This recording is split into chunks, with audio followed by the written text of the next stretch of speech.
Hey friends, today I want to introduce you to what's called a hellebore plant. This gorgeous plant is perfect for early spring. It blossoms in actually really early spring, so it can handle that darn March and April month. If you get a nice warmth spurt and then a frost, it can take it. It also loves shade, a little bit of water, easy planting, and it's deer resistant. It's a perennial, so it comes back every year and it doesn't spread. Let's get it in the ground. Little hole, right here's my little shovel. Dig a little hole, pop it right in. Actually, I forgot to massage the roots first. Get it loose, then pop it in. Put your soil right over. I keep some of the compost of my old leaves.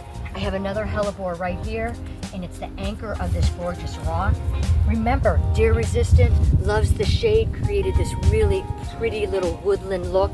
It's only gonna get about 2 feet in height and width. So friends, I hope you're inspired. First of all, go get yourself some new glovers too. Inspired, and you know how I feel. Spread the love.